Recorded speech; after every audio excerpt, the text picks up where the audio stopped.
The explosion had happened 3 hours ago, but dust still hung in the air like a dirty curtain. Sergeant David Ross picked his way through the rubble of what used to be a mining facility on Talos 4.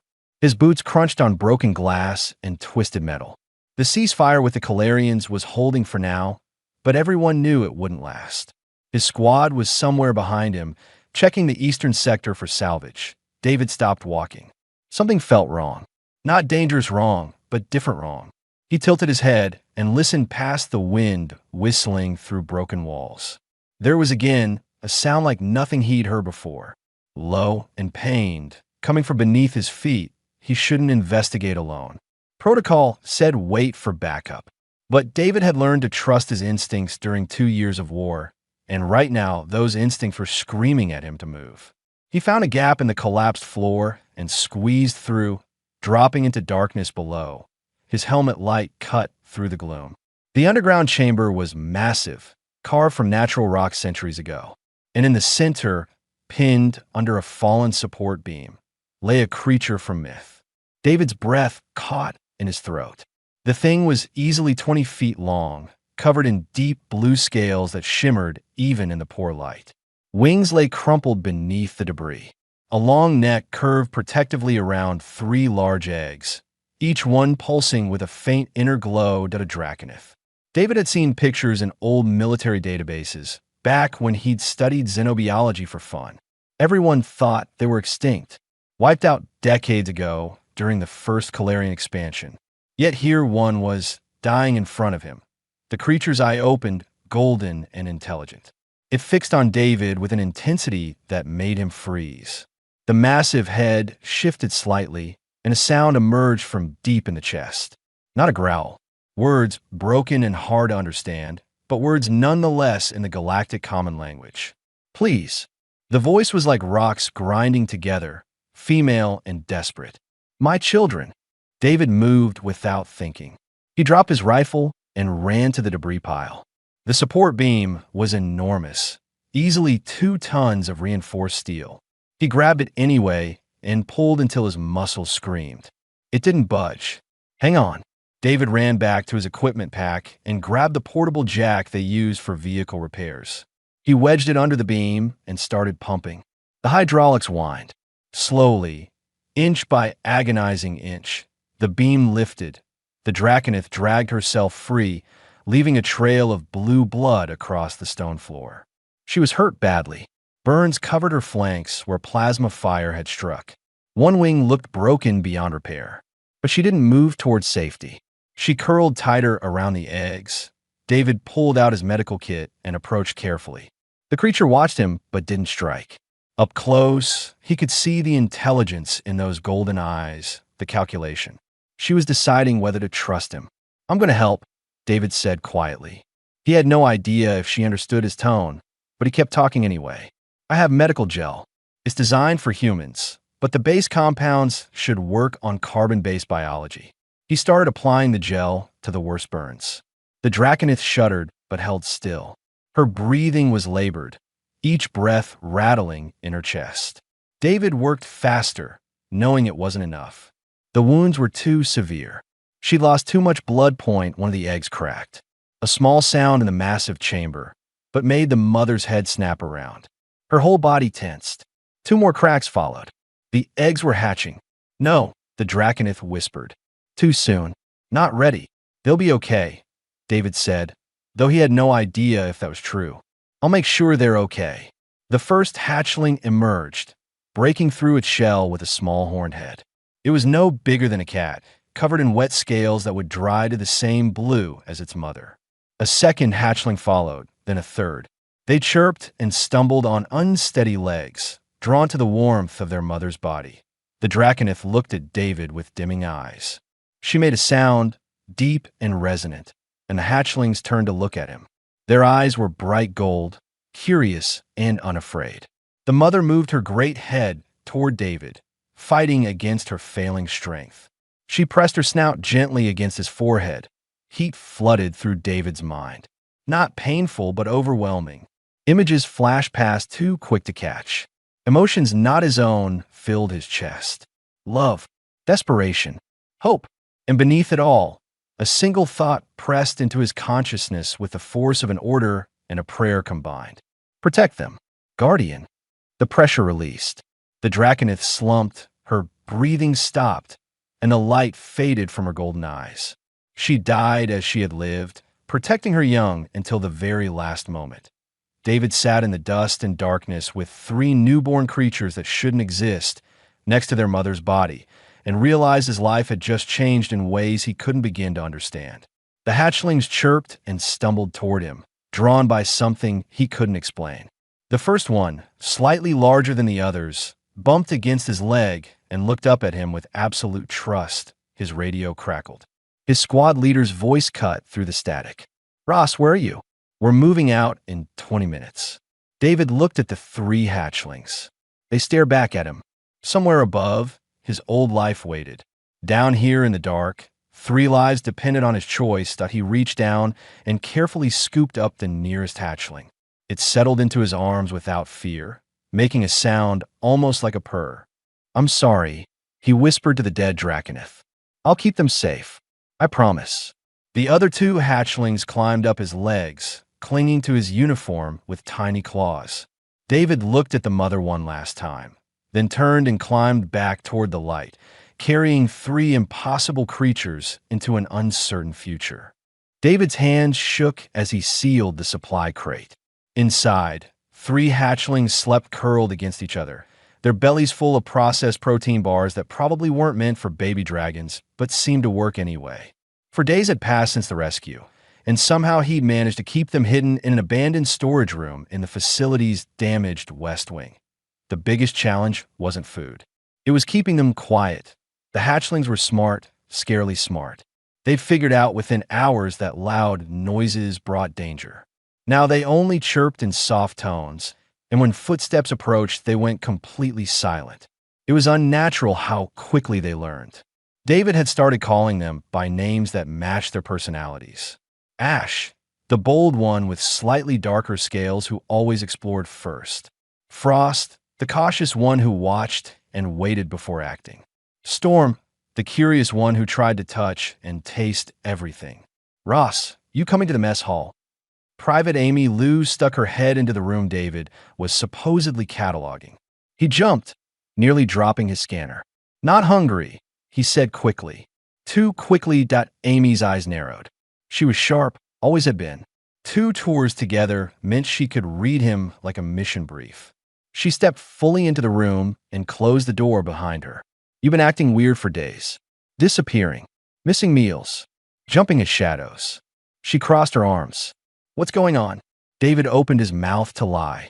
The words died in his throat when a soft chirp came from the corner. Amy's head whipped around. Storm had stuck his head out of the crate, golden eyes blinking at the new person. "What the hell is that?" Amy whispered. "It's complicated. That's a Draconith hatchling. You know what they are? My grandmother told stories. Said they were the most beautiful creatures in the galaxy before the Calarians killed them all." Amy walked closer, moving slowly. Storm didn't retreat. "How did you get 3 Draconith hatchlings?" David told her everything. The mother dying, the bonding gesture, the promise he'd made. By the end, Amy was sitting on the floor with all 3 hatchlings in investigator pockets. "You realize this is insane," she said. "I know. You're violating about 14 regulations. I know. They're going to keep growing. You can't hide 3 dragons forever. I know." David put his head in his hands. "I just need time to figure out what to do. The Calarians are hunting the last of their kind. If Command finds out, they'll either want to study them or use them as weapons. I can't let that happen." Amy was quiet for a long moment. Frost had climbed into her lap and was making that purring sound they made when content. "My uncle works at a research station out on the frontier. It's basically just him and some scientists studying radiation effects on plant life. Boring as dirt. Remote. No military oversight. Amy, I can't ask you to. You're not asking. I'm offering." She scratched Frost under the chin. The hatchling's eyes closed in bliss. "These little ones deserve a chance. Plus, someone needs to keep you from doing something stupid and heroic." The evacuation orders came 2 days later. David had known it was coming. The ceasefire was fracturing. Both sides were pulling back to fortified positions for the next round of fighting. Every soldier on Talos 4 had 12 hours to pack up and move out. David spent those 12 hours in a state of controlled panic. Amy worked her magic with the logistics computer, creating fake cargo manifests and requisition forms. The hatchlings, now nearly the size of large dogs after just a week, were tranquilized and packed into reinforced equipment cases labeled as mining samples. "This is never going to work," David muttered as they loaded the cases onto the transport. "It'll work because it has to," Amy said. She was probably right. The loading crews were exhausted and rushed. Nobody was checking every crate. The transport lifted off. David sat in the cargo bay, supposedly guarding sensitive equipment. In reality, he was watching the cases for any sign of movement. The hatchlings would wake up in a few hours. He timed the dosage carefully. Halfway through the flight, Ash woke up first. David heard scratching from inside the case. He moved quickly, checking that no one was watching, and cracked it open. The hatchling looked up at him with accusing eyes. "I know. I'm sorry," David whispered. "Just a little longer." Ash made a soft sound, not a chirp or a growl. Something new. It took David a moment to realize what he was hearing. The hatchling was trying to form words, mimicking the sounds David made. "Guardian." David's throat tightened. "Yeah, Guardian. That's me." By the time they reached the orbital station for transfers, all three hatchlings were awake and trying to talk. Their vocabulary was limited to a few sounds, but the intelligence behind those golden eyes was unmistakable. They understood far more than they could say. The transfer to Amy's uncle's research station went smoother than David had any right to expect. Forged orders got him reassigned as security personnel. The cases were marked as biological samples requiring specialized containment. Nobody questioned it. Nobody looked too closely. When they finally arrived at the research station, a tiny platform orbiting a red dwarf star at the edge of human territory, David felt like he could breathe for the first time in weeks. Amy's uncle, a gray-haired man named Dr. Raymond Cole, met them at the airlock. "Amy told me you'd be bringing something unusual," Cole said, eyeing the cases. "But I have to admit, I wasn't expecting this level of unusual." David unsealed the first case. Ash burst out, wings spreading for the first time in days. She landed on the deck and fixed Cole with an imperious stare. Frost and Storm followed, more cautious but equally curious. Cole's jaw dropped. "Sweet stars above. They're magnificent. They're family," David said quietly, "and they need somewhere safe to grow up." Cole looked at the three hatchlings, then at David, then back at the hatchlings. A slow smile spread across his face. "Well then, let's get your family settled in. I think we have a lot to figure out." Storm walked up to Cole and bumped his head against the scientist's leg. In a voice like gravel learning to sing, he said, "Guardian's safe?" "Guardian's safe," David assured him. "We're all safe now." He hoped that was true. 6 months changed everything. The hatchlings David had carried in his arms now stood taller than him at the shoulder. Their wings spanned 15 feet when fully extended. They spoke in complete sentences, their voices deep and resonant like distant thunder. And they still called him Guardian, though now the word carried weight and reverence that made David uncomfortable. "You worry too much," Ash said, landing on the observation deck where David stood watching the stars. She'd taken to flying around the station's exterior, testing her limits in the vacuum of space. Turned out Draconith didn't need to breathe like humans did. "Someone has to worry," David replied. "You three seem determined to give me gray hair before I'm 30. Frost materialized from the shadows near the door. He developed a habit of moving silently, using his scales to blend with his surroundings. "We have been careful, Guardian David. No one has discovered us. Yet." David pulled up a datapad. Dr. Cole received notification that a xenobiologist named Dr. Helena Strauss is coming for an inspection next week. She's investigating unauthorized biological research. Storm looked up from the technical manual she was reading. Yes, reading. The youngest of the three had taught herself galactic standard writing in 2 weeks and was now working her way through the station's entire database. "What will we do?" "Hide, probably. Like always." The words tasted bitter. David had spent 6 months watching these incredible beings hide themselves away, suppressing their nature because the galaxy wasn't ready for them. No, Ash said firmly. We do not hide anymore. Ash, if the military finds out, then we face them. Ash's eyes blazed with conviction. Our mother did not save us so we could spend our lives in shadows. You did not risk everything so we could be afraid. Frost moved closer to David. The Guardian taught us that hiding from fear accomplishes nothing. He taught us this by showing us, not with words. Every time he protected us, every time he stood between us and danger. Storm closed her manual. I've been reading the old files Dr. Cole found. About our people. We were Guardians once, Guardian David. We protected this whole sector of space before the Calarians came. They feared us because we were powerful. They destroyed us because we were alone. You're not alone anymore, David said. You have me, Amy. Dr. Cole. Yes, Ash agreed. And that makes all the difference. The old Draconith fought only for themselves. We fight for family. The conversation was interrupted by Dr. Cole rushing onto the observation deck, his face pale. We have a problem. Calarian signatures just appeared on long-range scanners. 3 ships, military class. They're headed here. David's blood went cold. How did they find us? Does it matter? Amy appeared behind Cole, already in combat gear. She'd never left, choosing to stay at the station as David's backup. We have maybe 2 hours before they arrive. The station has minimal defenses and no weapons worth mentioning. We evacuate, David decided. Load everything we can and run. To where? Cole asked. They're between us and any friendly territory. We run, they'll hunt us down in open space. Then we surrender, David said.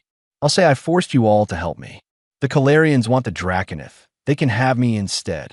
3 voices spoke in perfect unison. No, Ash stepped forward. We choose our own fate, Guardian. You gave us life. You gave us knowledge. You gave us family. Now we give you something in return. What? Victory. Frost's voice was calm, analytical. There are 3 ships. There are 3 of us. The math is simple. You've never fought before, David protested. You're barely 6 months old. Storm laughed, a sound like rocks tumbling down a mountain. Guardian David, we are Draconith. Fighting is in our bones and blood and breath. We have been studying, learning. We know what we are capable of. David wanted to argue, wanted to protect them like he'd been doing since they hatched. But looking at the 3 of them, he saw the truth he'd been avoiding. They weren't hatchlings anymore.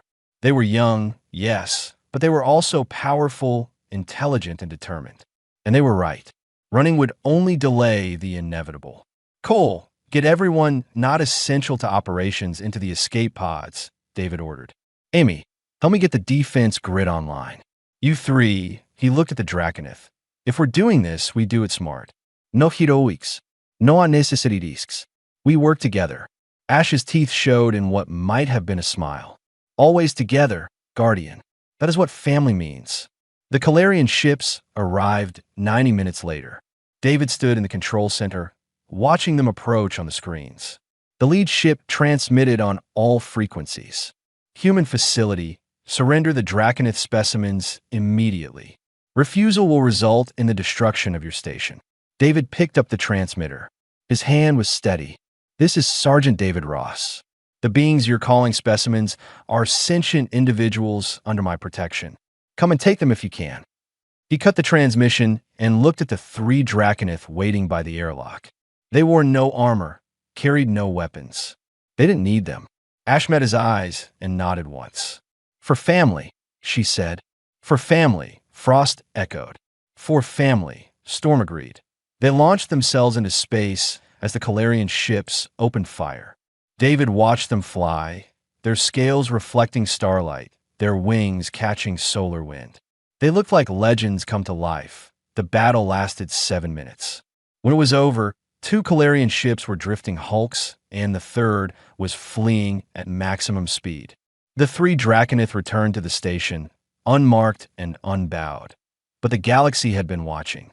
The battle had been broadcast by automatic beacons. Everyone now knew the truth. The Draconith had returned, and they had a human guardian who stood with them. Everything was about to change. The transmission request started 20 minutes after the battle ended. 50 in the first hour, 200 by the second. Military command wanted explanations. Politicians wanted negotiations. News networks wanted interviews. The Calarian Dominion wanted blood. David ignored them all. He sat in a medical bay with his head in his hands while Dr. Cole patched up the cuts he'd gotten when a panel exploded during the fight. The adrenaline was wearing off, leaving behind the shakes and the reality of what had just happened. "You did well," Cole said, sealing the last wound. "Kept your head under pressure. That's rare. I nearly got us all killed, but you didn't. The children are safe. Everyone on the station survived. I'd call that a win." The door opened. Amy walked in carrying a data pad, her expression grim. "We need to talk. Now." She pulled up a holographic display. It showed star maps with red markers spreading like a disease. 17 Calarian battle groups just went to high alert. They're mobilizing. The broadcast of our fight reached their core worlds an hour ago. "They're coming for us," David said. It wasn't a question. Worse, they've declared the Draconith an existential threat to galactic peace. They're calling for a coalition to contain or eliminate them. Amy switched the display. But here's the interesting part. 12 species just publicly rejected the Calarian demand. 8 of them have offered us sanctuary. David looked up. Why would they do that? Because the video didn't just show 3 dragons winning a fight, Cole said quietly. It showed Ash carrying you to medical after you got hurt. It showed Frost and Storm standing guard outside while you recovered. The galaxy saw family protecting family. That means something to people who've spent years under Calarian oppression. Storm entered the medical bay, moving with the careful grace she'd developed. The networks are calling us symbols of hope. They say we represent resistance against tyranny. "We're just trying to survive," David said. "No," Ash said, following her sister inside. Frost was behind her. "We're trying to live." "There is a difference, Guardian." David stood, wincing as his injured ribs protested. "The Calarians won't stop. You saw what one fleet did. They'll send 10 next time. 20. We can't fight them all." "Then we do not fight alone," Frost said. He activated his own data pad. 37 species have sent messages of support. 14 have offered military assistance. 6 have proposed a defensive alliance. En alliance. David frowned. Against the Dominion? That's suicide. They control half the known galaxy. They control it through fear, Amy said. 3 young Draconith just proved that fear can be overcome. You think the oppressed worlds aren't paying attention? You think they're not asking themselves if maybe, just maybe, they could be free? We're not starting a war. Ash moved to stand directly in front of David. She lowered her massive head until her golden eyes were level with his. "Guardian David, the war started long before we hatched. The Calarians have been conquering and enslaving for generations. We are simply giving people the courage to fight back. You're 6 months old. We are Draconith," Frost said simply. "Age and wisdom are not the same thing for our kind. We carry the memories of our mother, given to us through the bonding. We understand what is at stake." Storm spread her wings. The membranes caught the light, showing patterns like circuit boards. "I have access to historical archives. The old Draconith Empire fell because they refused to stand with others. They believed their power made them untouchable. They learned the truth too late. We will not make that mistake," Ash said. "We will fight, not as weapons, not as assets, but as free beings who choose to defend those who cannot defend themselves. And we will do it with our guardian at our side." David looked at the 3 of them, saw the determination in their eyes, the set of their wings, the way they stood together. They weren't hatchlings anymore. Maybe they never really had been. "If we do this," he said slowly, "we do it right. No charging into battle. No heroic sacrifices. We build something lasting. An actual alliance with rules and structure and support systems." "Agreed," Frost said immediately. "We will need a base of operations," Storm added. "Somewhere defensible but accessible. And we will need to train others. Both humans and Draconith, if more of our kind can be found." "There are rumors," Cole said. "Whispers of survivors hiding in the outer systems. If the Draconith have returned, They might reveal themselves. Amy pulled up another display. I've been looking at potential locations. There's an abandoned military station in the Threshold Belt. It's on neutral territory, easily defended, and has enough space for a small fleet. Then we start there, David decided. Amy, coordinate with the species offering support. Find out who's serious and who's just talking. Cole, keep searching for Draconith survivors. You three, he looked at Ash, Frost, and Storm, work on figuring out exactly what you can do.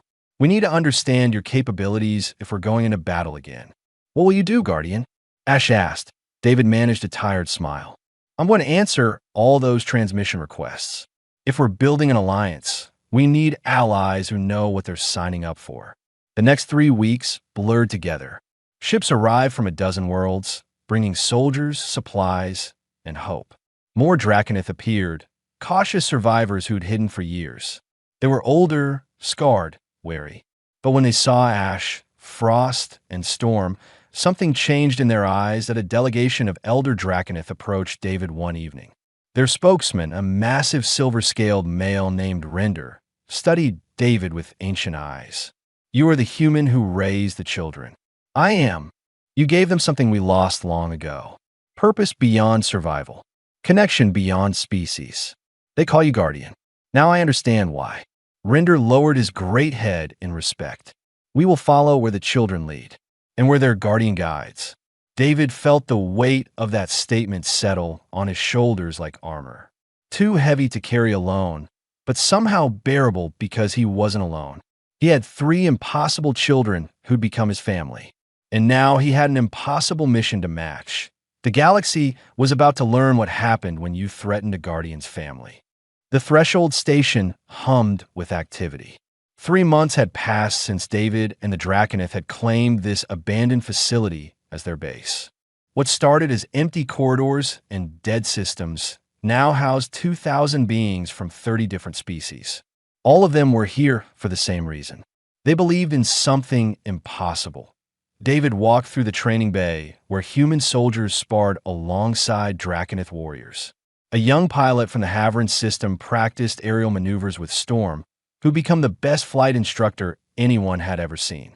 Frost ran tactical simulations in the command center, teaching strategy to officers twice his age. And Ash, well, Ash led strike teams on rescue missions across the sector, pulling refugees from Calarian slave camps. Guardian, a voice called. David turned to see a Merkin trader, one of the newer arrivals. The Council requests your presence. We have received intelligence that requires immediate attention. The Council chamber was full when David arrived. Amy stood near the tactical display, already reviewing data. Dr. Cole was there too, along with Render and 5 other Elder Draconith. The 3 children, as David still thought of them despite their size, waited near the windows. We have a problem, Amy said without preamble. She activated the display, showing a remote colony world. The Calarians just hit refuge point. Population 20,000. They're using some kind of biological weapon. Reports say it targets specific genetic markers, causing massive cellular damage. David felt ice settle in his stomach. Casualties already in the thousands. The weapon seems designed to cause maximum suffering before death. Amy's voice was tight with controlled fury. It gets worse. Our intelligence suggests this is a field test. They're planning to use it on a larger scale. Against whom? Frost asked, though his tone suggested he already knew the answer. Against any world harboring Draconith or their sympathizers, Cole said. They've decided if they can't beat you in combat, they'll kill everyone who supports you. Ash's roar shook the windows. Then we strike at their weapon facilities, destroy them before they can deploy. We don't know where the facilities are, Amy countered. Our intelligence network isn't that deep yet. Then we save who we can, David said. Refuge point first. How long do they have? Hours, maybe? The weapon acts fast. We can reach them in 2 hours if we push the engines, Storm calculated. But Guardian David, our medical facilities are not equipped for a biological crisis of this scale. We'll figure it out. Get a rescue team ready. Ash, Frost, I need you both for this. Storm, you stay here and coordinate reinforcements. Storm's eyes flashed with frustration. I want to help. You'll be helping. We need someone with your mind running things from here. David put a hand on her scaled foreleg. Trust me. 20 minutes later, they were in space. David sat in the transport's cockpit next to Amy, watching the stars streak past. Behind them, Ash and Frost flew in formation, easily keeping pace with the ship. A medical team and 3 dozen soldiers filled the cargo bay. This is a trap, Amy said quietly. I know. The Calarians wanted us to hear about this. They're counting on you to do exactly what you're doing. I know that too. Amy glanced at him. And you're going anyway. 20,000 people are dying. What else can I do? They arrived to find refuge point in chaos. The colony's shields were failing. People lay in the streets, writhing in agony. The biological agent had spread faster than anyone predicted. David's team deployed immediately, setting up triage centers and distributing what medical supplies they had. It wasn't enough. Nothing was enough. David worked alongside the medics, carrying victims to treatment areas, holding the hands of those 2 far gone to save. A young girl, maybe 8 years old, looked up at him with eyes glazing over. Are the dragons here? She whispered. They're here, David assured her. Good. The dragons keep us safe. Her eyes closed. She didn't open them again. David stumbled outside, needing air, needing space. The biological weapon was winning. They'd saved maybe 1,000 people. 19,000 were dead or dying. Guardian, Frost said softly, landing beside him. You cannot save them all. Then what's the point? David's voice cracked. We built this alliance to protect people, and we're failing. Ash landed on his other side. You are not failing. You are here. You tried. That is more than anyone else did. It's not enough. No, Ash agreed. It is not.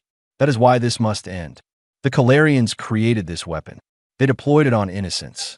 They must answer for this. David looked at the 2 Draconith, saw something new in their eyes. Not rage. Something colder. Something final. You're planning something. We found the weapon facility, Frost said. Storm tracked the dispersal patterns back to their source. It is in Calarian core territory, heavily defended. You can't attack it. That's suicide. Perhaps, Ash said. But doing nothing is also death. Slower, more painful, more widespread. This is exactly what they want, David said. They're baiting you into a fight on their terms. Frost fixed him with those ancient eyes. Then we changed the terms. We do not attack their facility. We attack their leadership. We make them understand that every innocent they kill will cost them something precious in return. That's terrorism. That is war, Ash corrected. They began it. We will end it. David wanted to argue, wanted to tell them there had to be another way. But standing in a colony filled with corpses, surrounded by the evidence of Calarian cruelty, he couldn't find the words. If you do this, he said finally, you do it with me. We're family. Family doesn't let each other walk into danger alone. Ash and Frost looked at each other. Some communication passed between them that David couldn't interpret. Then Ash leaned down and pressed her snout to David's forehead, the way her mother had so long ago. Always together, Guardian. Until the end. They left Refuge Point with rescue teams still working. Storm met them back at Threshold Station with a tactical plan that was either brilliant or insane. Probably both. The Elder Draconith approved it. The council argued for hours before voting in favor. 7 days later, they struck at the heart of the Calarian Dominion. And nothing was ever the same again. Pain was a distant thing, floating somewhere beyond David's consciousness. He knew he should feel it. The biological weapon had hit him directly when he'd thrown himself in front of a group of civilians during the strike on the Calarian command station. But his body seemed to have decided feeling anything was too much work. Voices surrounded him. Ash was roaring something. Frost's analytical tone had cracked into desperate pleading. Storm was there too, which meant she'd left the base despite orders. That should worry him, but everything seemed far away and unimportant. There has to be something, Ash snarled at Dr. Cole. I'm sorry, Cole said, and he actually sounded it. The weapon was designed to target human genetics specifically. His cells are breaking down at the molecular level. I don't have the equipment or the knowledge to stop it. Then we find someone who does. There's no one. I am sorry, Ash. David's dying. Silence fell. David tried to speak, to tell them it was okay, that he'd made his choice and didn't regret it. But his voice wouldn't work. Nothing worked anymore. There's a way, Frost said quietly. The ancient texts describe a bonding ritual, a complete joining of life force between Draconith and another being. It has never been done between species, but theoretically, do it, Ash interrupted. You do not understand. The risk is total. If it fails, all four of us die. The Guardian and all three of us. Our life forces would tear each other apart. Then it must not fail, Storm said. Her voice was steady, certain. He gave us life. He gave us family. He gave us everything. We could do no less for him. David felt himself being moved. Felt the cool touch of scales against his skin. 3 massive forms surrounded him, their warmth seeping into his cold body. Ash pressed her snout to his forehead. Frost touched his chest. Storm rested against his hands. If you can hear us, Guardian, Ash whispered, hold on. We're coming for you. Fire erupted through David's veins. Not painful, not exactly, but overwhelming. He felt his consciousness expand, stretching beyond the limits of his skull. Suddenly, he was in 3 places at once. He saw through Ash's eyes, felt Frost's calm determination, experienced Storm's brilliant mind racing through calculations. And they felt him too. His memories flooded into them. The day his family died. The moment he found their mother. Every quiet night spent teaching them about the galaxy. Every proud moment watching them grow. His fear that he wasn't enough. His love for 3 impossible children who'd become his world. The biological weapon tried to tear him apart. But it wasn't just his body anymore. 3 Draconith poured their life force into him. Their ancient biology fighting the human disease. Energy crackled between them, visible as arcs of light that made the medical bay glow like a star. David felt his DNA rewriting itself. Felt something new emerging from the collision of human and Draconith. His eyes snapped open. They reflected light now, golden like theirs. He could feel them in his mind, their thoughts touching his own. The light faded. The 4 of them slumped, exhausted, but alive. All alive. Well, Cole said after a long moment. That was medically impossible. I'm going to need to write several papers about this. Ash laughed, the sound shaky with relief. Only you would think about papers at a time like this. David sat up slowly. Everything felt different. Sharper. More intense. He could hear the electricity running through the walls. Could sense the heat signatures of everyone in the room. And beneath it all, a constant awareness of 3 presences in his mind. His children. His family. How long was I out? He asked. 3 days, Amy said from the doorway. She looked exhausted. You missed the aftermath. Aftermath? Storm helped David stand. He felt stronger than he should. The strike was successful, Guardian David. We destroyed the weapon facility and captured the Calarian High Command. Without central leadership, their empire is fracturing. 17 worlds have declared independence, Frost added. 23 more are in negotiations. The Dominion is collapsing. David absorbed this. 3 days. The galaxy had changed in 3 days. Casualties, minimal on our side, Amy said. We got lucky, or maybe skilled. Storm's planning was perfect in the civilian areas we hit. None, Ash said firmly. We did as you taught us, Guardian. Precision. Control. We struck only military targets. The Calarian civilians were not harmed. David nodded slowly. That was important. They'd stayed true to their principles even in war. What happens now? Now we rebuild, a new voice said. Render entered the medical bay, followed by a dozen other Elder Draconith. The freed worlds are forming a coalition. They want the Draconith to join them. And they want the Guardian who raised 3 children to teach an empire what family means. I'm just a soldier, David protested. You're the bridge between species, Render said. You proved that different beings can become family. That is worth more than any weapon or strategy. 5 years later, David stood on Talos 4 again. The mining facility had been converted into a memorial garden. Siora's grave was at its center, marked by a monument of blue stone that caught the light like scales. Ash, Frost, and Storm stood beside him. They were fully grown now, magnificent and powerful, but they still called him Guardian. Would always call him Guardian. Do you think she knew? Ash asked quietly. Our mother. Do you think she knew what we would become? She knew you'd have a chance, David said. That's all any parent wants for their children. A ship landed nearby. Delegates from 40 species emerged, coming for the annual gathering at the memorial. This place had become a symbol. The spot where one desperate choice changed the galaxy that a young human child approached, holding her mother's hand. She looked up at the three Draconith with wonder, but no fear. Are you the dragons from the stories? We are, Storm said gently, lowering her head to the child's level. The stories say you protect people. We do. Why? Storm glanced at David. He smiled and nodded. Storm turned back to the child. Because a human soldier taught us that family is worth protecting. And the whole galaxy is our family now. The child considered this seriously. I want to be like you when I grow up. Then learn to see others as family, Frost said. Learn to stand for those who cannot stand alone. Learn that love makes us stronger, not weaker. As sunset colored Talus IV's sky, David watched the next generation playing together.